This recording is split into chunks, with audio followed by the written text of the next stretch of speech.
Olá a todos. Eu sou Claudinei Santos, editor do podcast TI Inside Talk.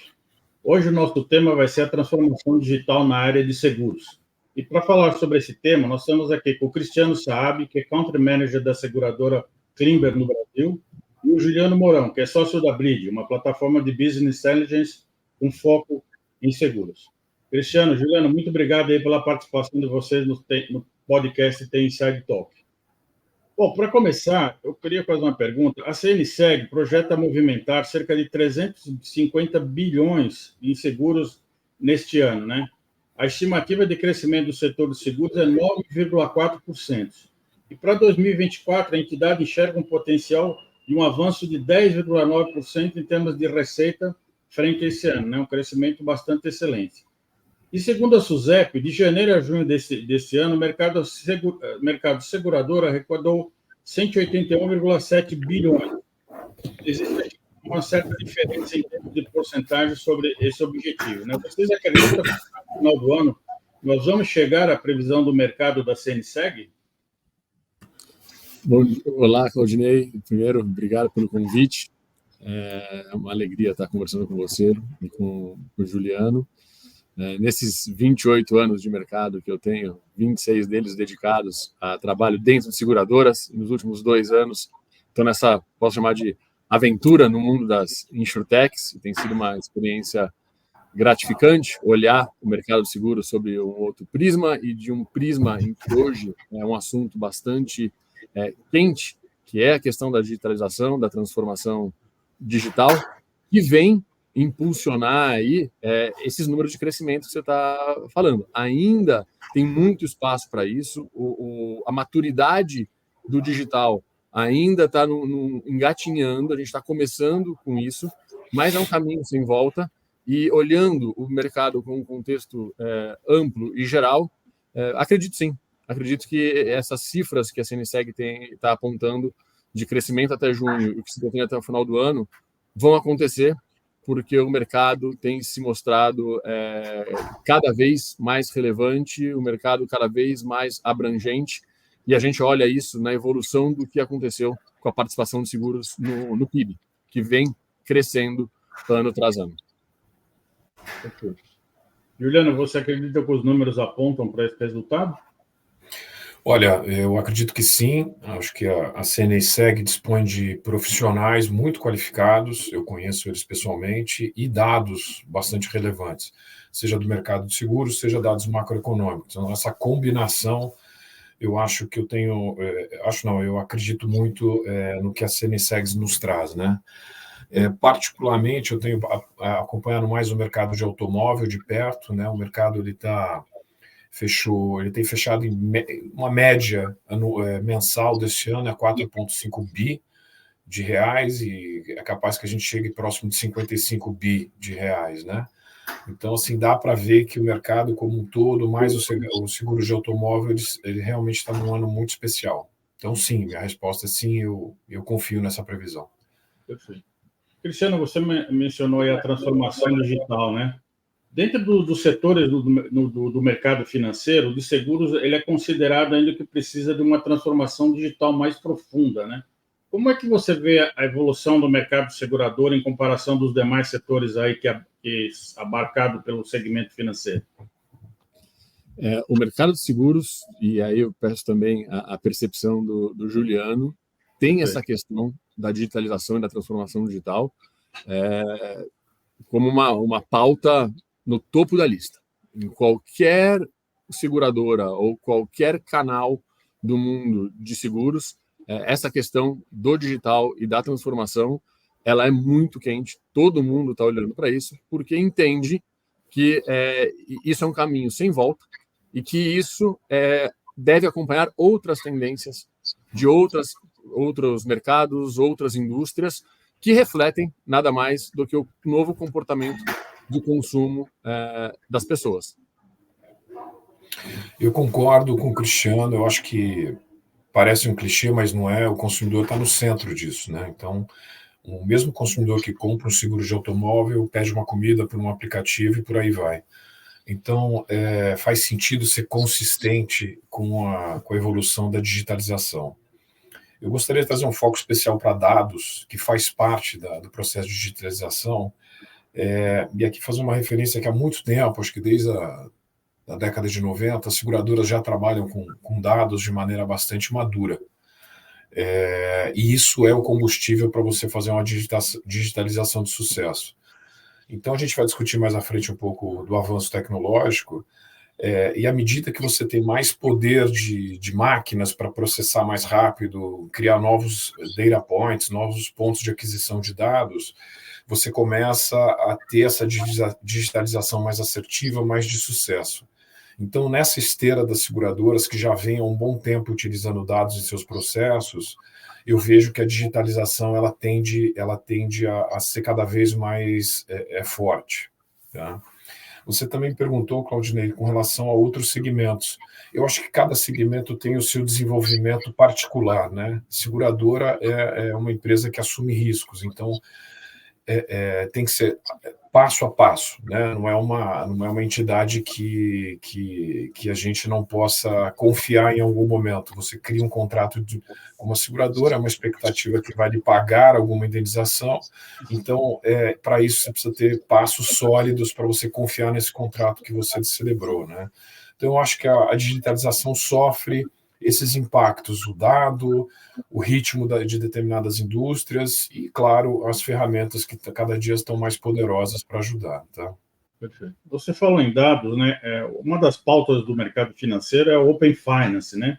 Uhum. Como é que vocês avaliam a evolução do Open Insurance dentro desse conceito de mercado aberto? Bom, o Open Insurance ele passa a ser uma base de dados descentralizada, né? Hoje você não tem essa figura, né, no mundo de uma forma geral, né? Porque as arquiteturas abertas elas estão chegando agora. Eu acho que é benéfico para o consumidor, sem dúvida, é para isso que ele foi pensado, porque você passa a acessar dados que até então não estavam disponíveis. Então, acho que essa é a grande mudança, né? Isso permite tanto fazer ofertas mais assertivas, como gestão de um portfólio existente também de forma também mais assertiva, né?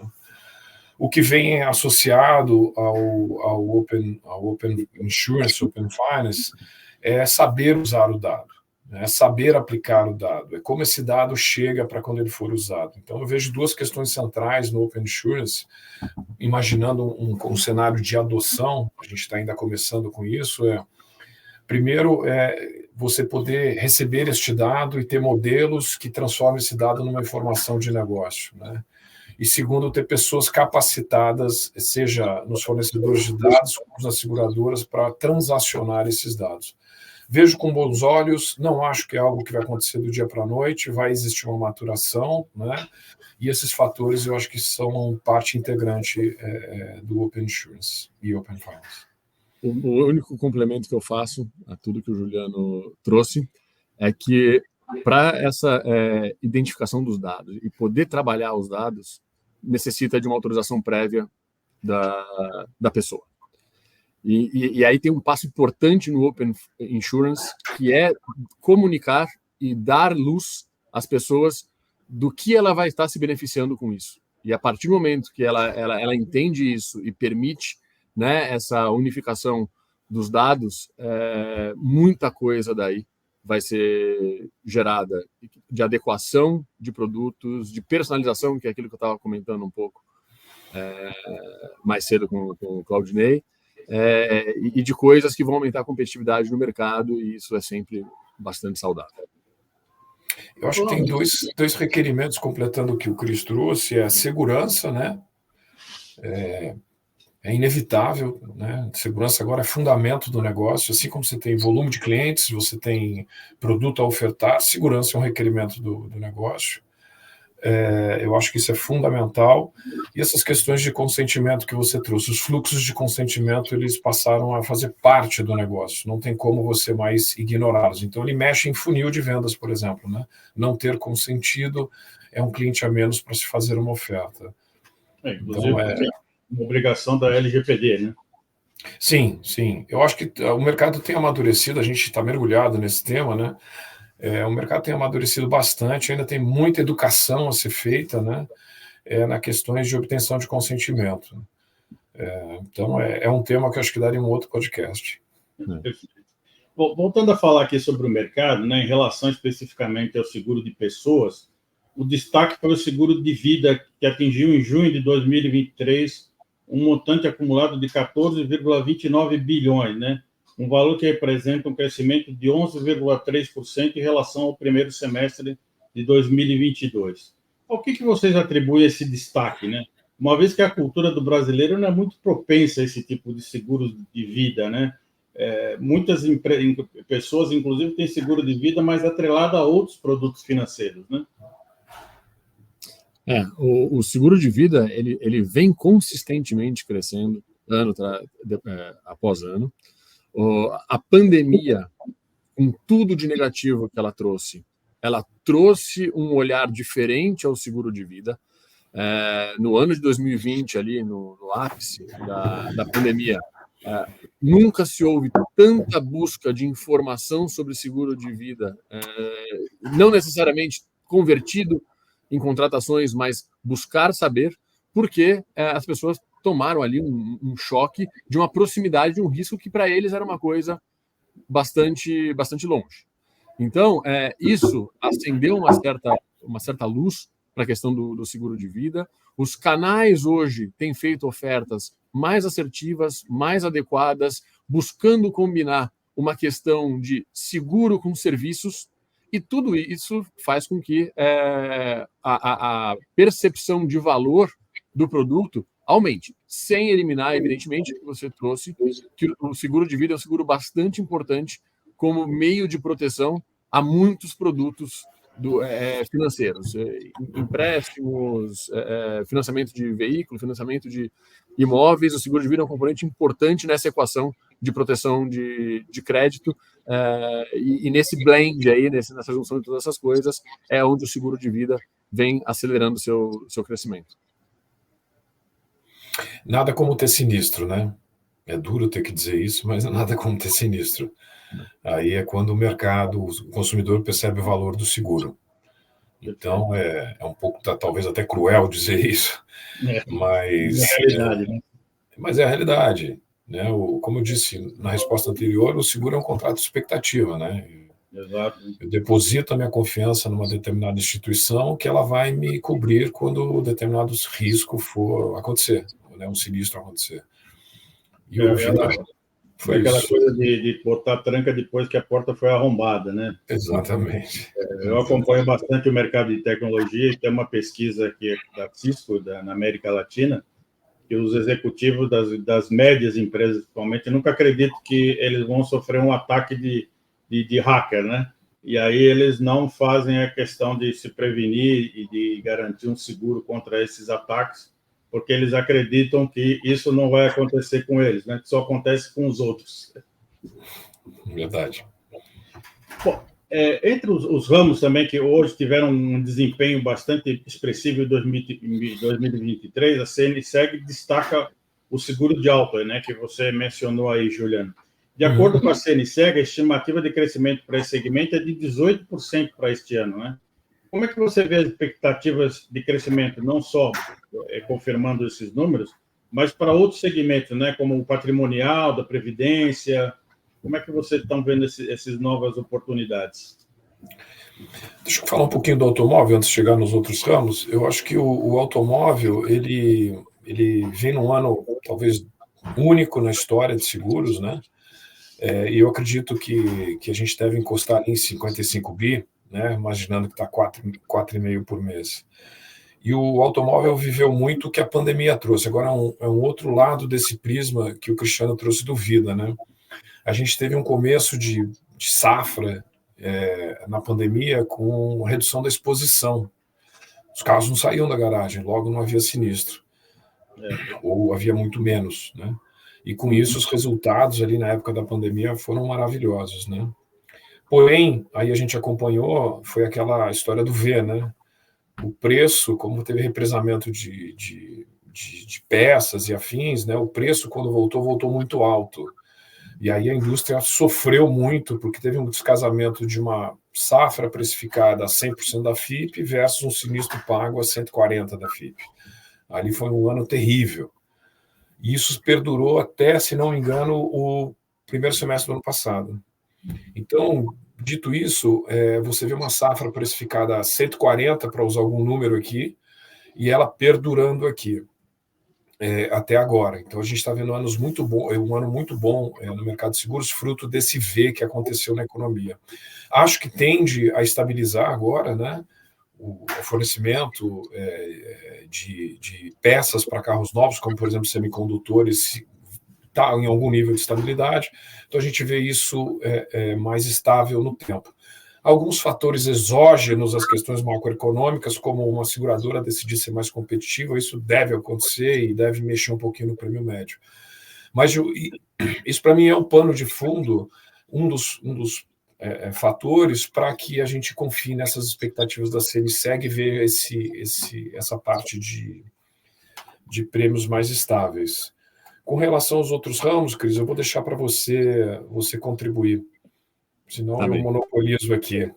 Não, também. Não, os demais ramos, né, se você for olhar também, eles vêm dentro do que eles representam no mercado, com curva de crescimento.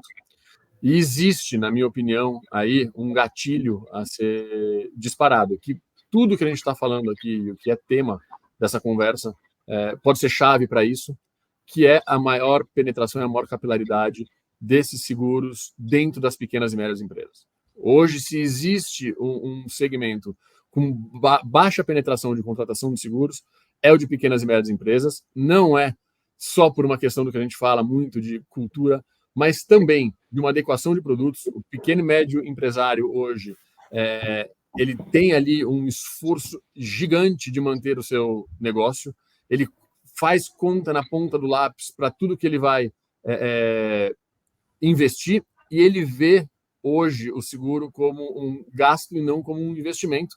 O negócio da tranca da porta, até que algo aconteça. Então, eu acredito que esses outros segmentos têm um grande potencial, e esses canais digitais que a gente começa a desenvolver, começa a trabalhar, são chave para esse boom de crescimento que eu comentava que o digital vai dar na indústria como um todo. Uma das coisas também que a gente nota que está tendo muita aceitação pelo mercado é as estratégias de algumas seguradoras de oferecer seguros atrelados a serviços de manutenção residenciais, né? Inclusive, hoje eu vi uma notícia que uma grande seguradora está criando até um spin-off dessa área para criar uma empresa só para se dedicar a essa atividade. Como é que vocês analisam essas oportunidades? Isso está bastante atrelado ao que a gente primeiro classifica como falta de cultura do brasileiro, que talvez a cultura não tenha sido construída ao longo dos anos por um equívoco reconhecido da indústria de não ser capaz de demonstrar valor ao produto. Então, na medida que a gente tem uma pólice de seguros que você cobre uma massa para que alguns se beneficiem na hora que acontece algo, que não acontece com todo mundo, ali é um processo de financiação mútua, em que a seguradora rege esse processo, a grande maioria paga um seguro para, no fim do ano, não ter passado por um sinistro. E é o que o Juliano estava comentando, a importância do sinistro na percepção de valor. Começa-se a criar produtos na indústria em que você não está simplesmente condicionado ao sinistro para se beneficiar do seguro. Você começa a trazer uma série de novos elementos de serviços, assistências, clubes de descontos e outras coisas que fazem com que aquele produto contratado traga valor para aquele cliente de várias maneiras, e não só na ocorrência do sinistro. Cristiano, a Climber nasceu na Argentina, né? E em menos de 2 anos aqui no Brasil, ela já atua praticamente em todos os estados brasileiros, né? E também ela ganhou um contrato com o Mercado Livre, Mercado Pago, né? Para oferecer seguro aos milhares de entregadores, né? Que é uma atividade de alto risco, né? Você pode dar uma visão sobre a estratégia da empresa? Como é que foi esse acordo que vocês fizeram com esse grande, né? O maior grupo de comércio eletrônico da América Latina? Claro. No ano de 2021, o Mercado Livre estava buscando um parceiro para, de forma regional, nos países que atuam na América Latina, criar um processo de distribuição de produtos que a gente chama de standalone, produtos individuais, não vinculados a qualquer outro tipo de compra, e um seguro de vida e um acidentes pessoais. E a gente participou dessa concorrência, teve a felicidade de sair vitorioso nesse processo e partimos para a jornada de desenvolvimento de produto, em que a gente entendeu que hoje o número de entregadores é gigantesco e é um dos tipos de atividade com maior nível de exposição a risco. E aí toda a jornada de desenvolvimento do produto foi pensando nessa amplitude de exposição de risco, onde hoje um entregador que contrata um seguro de vida ou acidentes pessoais no Mercado Pago, além das coberturas básicas de morte e acidentes pessoais, tem uma série de serviços como telemedicina, SOS dental, assistência funeral, mas coberturas também que o protegem no afastamento do trabalho. Então, a gente tem ali cobertura de doenças graves, de quebra de ossos, de queimaduras, de diária de incapacidade temporária. Então, se esse cara sofre um acidente e precisa se afastar do trabalho e quebrou um osso, ele recebe uma indenização pela quebra de ossos e também pelo tempo que ele está em casa, ele recebe uma renda diária, já que ele não está podendo trabalhar e as contas dele continuam chegando. Então, quando você olha um contexto em que você é capaz de mapear todos os riscos e devolver uma proposta de valor relevante, a gente percebe que a resposta do consumidor ela é bastante positiva e assertiva. E quando você faz isso através do meio digital, que a sua capilaridade aumenta exponencialmente da noite para o dia, foi o que fez com que a gente conseguisse colocar apólices e administrar apólices hoje nos 26 estados da Confederação, mais o Distrito Federal. E hoje, olhando também nossa base, a gente tem apólices administradas em mais de 70% dos municípios brasileiros. Então, esse é um exemplo claro para a gente do poder da distribuição do digital. Falando no digital, né, o mercado segurador está vivendo essa transformação digital. Né? As insurtechs estão conectando as seguradoras e os consumidores por meio de ferramentas tecnológicas como inteligência artificial, machine learning, blockchain. Né? Hoje elas apostam na tecnologia e no uso de dados para revolucionar essa indústria de seguros. Né? Quais os desafios para implantar essas iniciativas, na opinião de vocês? Eu entendo que é o fator humano. É um fator humano. Porque as tecnologias estão aí, eu acho que nós temos que prestar atenção em todas que estão, mas não adianta fazer um grande modelo, por exemplo, e não gerir desde como ele foi feito, e aí tem os requerimentos, por exemplo, de privacidade de dados, o uso, até quais são as saídas desse modelo, para que eu possa calibrar, né, essa saída de forma que ela não saia de forma equivocada e gere questões diferentes. Então, eu acho que o fator humano, ele para mim é o principal ponto, né, o principal ponto. Ou seja, precisamos ter humanos supervisionando o uso dessa tecnologia. Cristiano?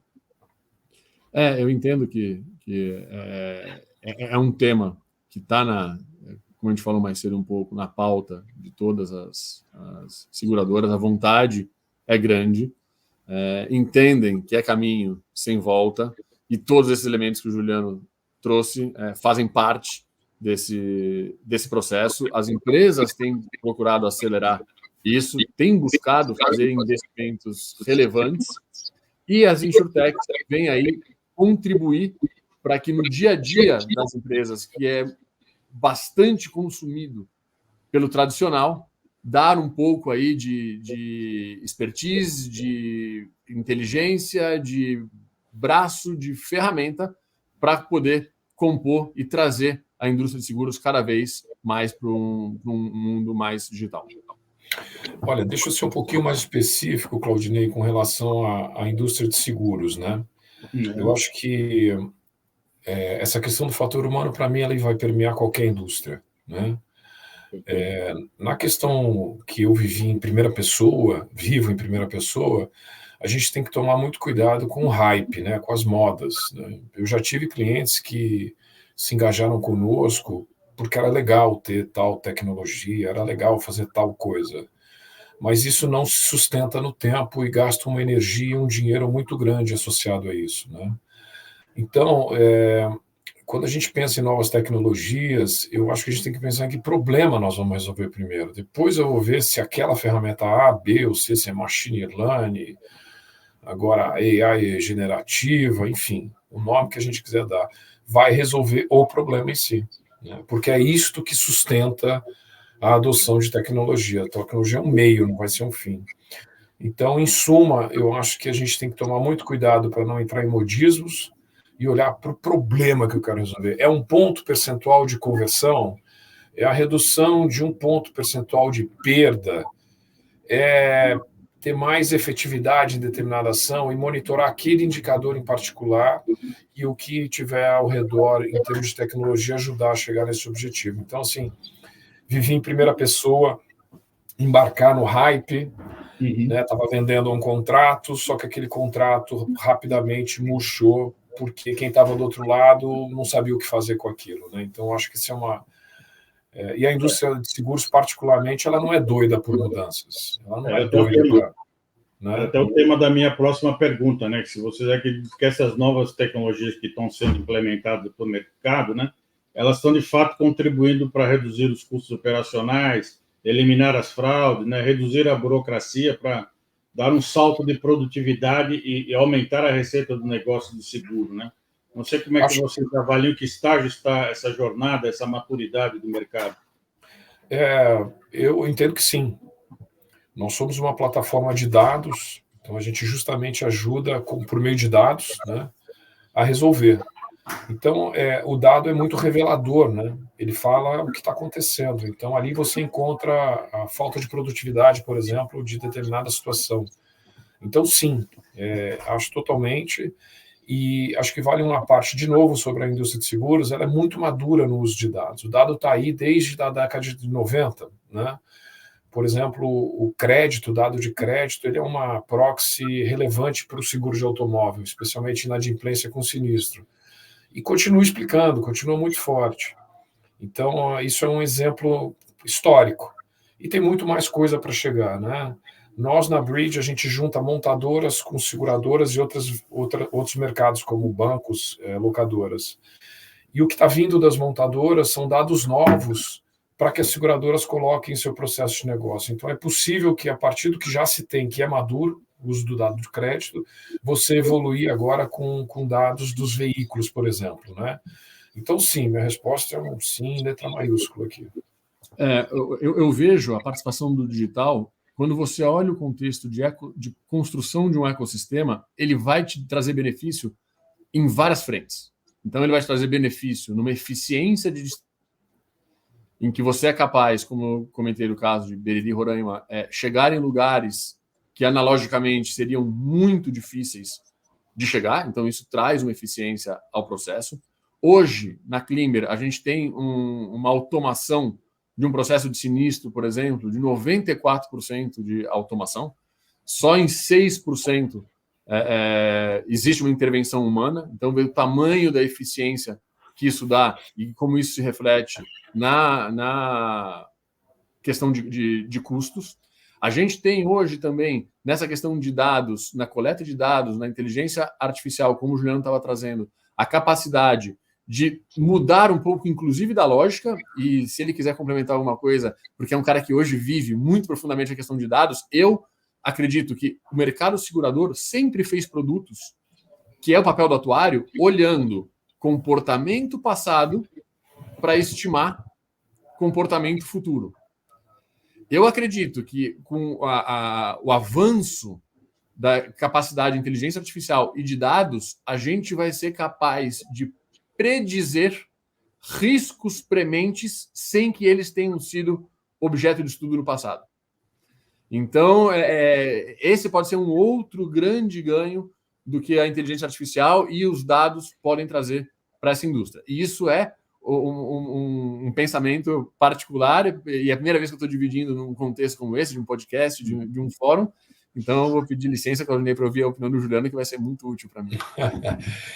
Eu acho que esse é um ponto-chave, viu, Cris? Porque você passa a ter condições de ter comportamento em tempo real. E isso é bastante relevante, né? Nós que estamos na indústria automotiva, com as montadoras, os carros estão permitindo, para dar um exemplo concreto, né, os carros estão permitindo agora a gente saber comportamento em tempo real. Claro que tem toda a questão de privacidade, né, consentimento e tal, mas imaginando aonde se pode chegar. Eu acho que isso é uma grande evolução, eu não vejo como uma revolução, necessariamente, por conta da capacidade de processamento de hardware. Lá nos anos 90 que eu citei, a gente não tinha um celular que fosse capaz de fazer ser um data point para a gente, né? Agora ele é. Então a nossa evolução passa a estar ali no tempo real, né? O próprio Open Finance pode militar nesse lugar também. Então eu vejo como uma grande evolução central, né? Central nessa questão. Bom, para encerrar aqui o nosso podcast, né, a gente não poderia deixar de abordar a questão das fraudes, né? Como vocês falaram, é a questão do risco, né? Segundo um relatório aqui da CNSEG, que é o relatório quantificação das fraudes no mercado de seguro brasileiro, as fraudes comprovadas contra os seguradoras somaram 824 milhões em 2022, né, o que representa aproximadamente 16,1% do valor dos sinistros suspeitos. Quais as armas tecnológicas que são mais efetivas para combater esse desafio, na opinião de vocês, né? Quais são as melhores estratégias para combater esses criminosos virtuais? Uau, essa é uma grande pergunta. Eu acho que é o mercado que está aí, né? O mercado de fraude. Ele já é pujante, para o bem e para o mal, né? Principalmente para o mal, né?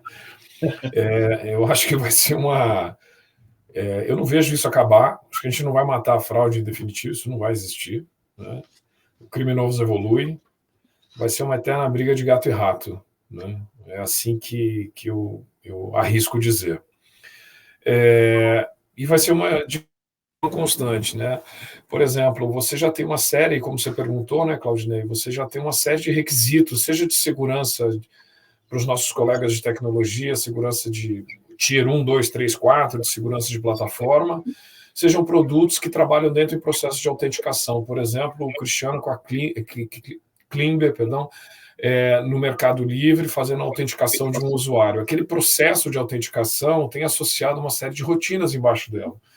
Então, é possível você escorar o fraudador naquele momento e inibir que ele entre, por exemplo, no Mercado Livre, depois de um sinistro falso e gere a fraude. E é muito rica essa discussão. Também daria outro podcast, Claudinei, se é que você já não fez vários sobre esses, né?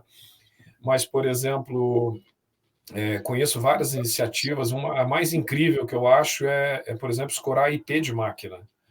É uma coisa incrível. Hoje já tem recursos que o próprio IP já é escorado e associado com o dispositivo da máquina, com o celular, com outros dispositivos que aquela mesma pessoa tem.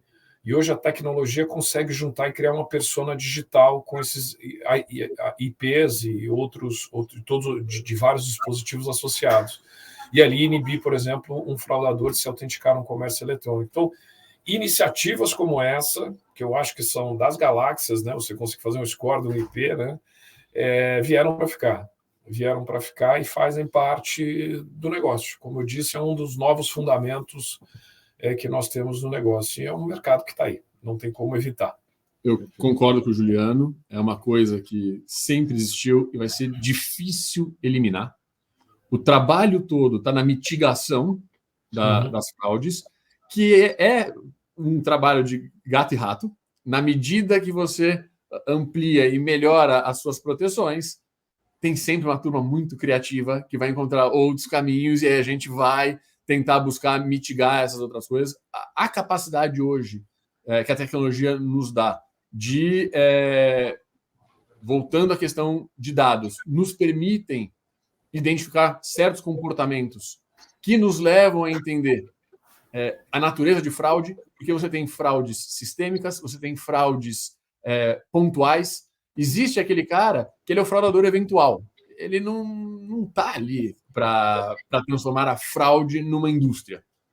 E esse é um tipo de comportamento. Você tem outras coisas que se tornam esquemas de fraude, né? Então, você tem hoje, por exemplo, posso falar no segmento de celulares, tem turma que busca armar esquemas para fraudar sinistros de celular. É diferente daquele cara que se vê numa situação ali que talvez alguém assopre para ele e fale assim, não, vai lá, faz um BO eletrônico e manda lá. E ele se vê tentado a fazer esse tipo de coisa.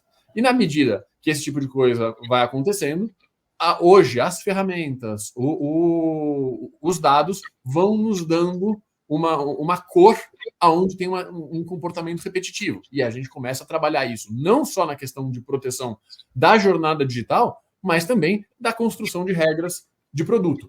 Então, é um caminho de gato e rato, é um caminho que não vai ter fim. Sim, consegue-se mitigar com o passar do tempo, mas é um mal que a indústria vai continuar convivendo com ela, infelizmente. Porque isso não é um mal só da indústria de seguros, né? Hoje a gente tem dados muito claros e que seguro torna isso muito evidente, mas o comportamento de fraude em todas as indústrias, de uma maneira ou de outra, está ali.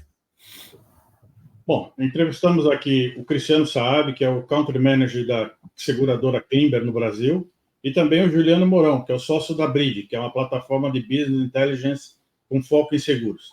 Cristiano e Juliano, muito obrigado pela participação de vocês no podcast do TI Inside Talk. Claudinei, eu te agradeço. Foram minutos valiosos para poder trazer algum tipo de informação ordenada de um tema que está em muita evidência. Feliz de compartilhar isso com você e com o Juliano, que é um conhecido colega de mercado aí de muitos anos. E eu posso deixar uma mensagem final, puxando uma coisa que o Juliano trouxe lá no começo, quando a gente falou de Open Finance. Com certeza. A indústria de seguros, hoje, posso afirmar, para quem está aqui assistindo, tem o cliente verdadeiramente no centro das suas decisões. Hoje, a indústria de seguros, diferentemente do que se ouviu falar de um passado em que era um mercado mal visto, mal reconhecido, de uma reputação de que vou contratar algo que eu não quero para, se precisar, terei dificuldade de receber, que esse é o mindset lá de trás. Hoje, a indústria verdadeiramente busca soluções que sejam de boa percepção de valor. Ela tem realmente esse cliente no centro. O digital, ele tem um papel fundamental para cumprir com esse papel, até porque hoje, eu também, outra convicção pessoal, vejo o comportamento de consumo das pessoas muito ligadas à conectividade, à imediatez e à personalização. E esses três atributos que hoje são tão fortes no comportamento do consumidor exigem um processo de digitalização, de transformação digital, em que a indústria está seguindo nesse caminho. Então, no final das contas, tudo que a gente trouxe aqui é em função desse cliente no centro e que a indústria realmente está olhando e está buscando privilegiar o consumidor. Obrigado, Felipe. Obrigado, Gil, pela companhia. Legal. Eu acho que o seguro nunca foi sexy, né? Eu acho que ele pode se tornar. Uma das perguntas que o Claudinei nos trouxe foi a adoção dos serviços, né? Quando você usa um serviço de uma assistência à residência, por exemplo, e eu usei outro dia, quebrou uma torneira em casa, e eu chamei assistência à residência, e de repente o cara fez uma mágica lá e resolveu. Isso muda o patamar do seguro. Ele se torna menos chato e um pouco mais sexy, né? Eu acho que esse é para dar um pouco de cor ao tema que o Cris trouxe agora. Então, super concordo. Também sou muito grato pela oportunidade e um ótimo dia a todos. Muito obrigado. Obrigado mais uma vez. Até a próxima. Tchau, tchau. Tchau, tchau.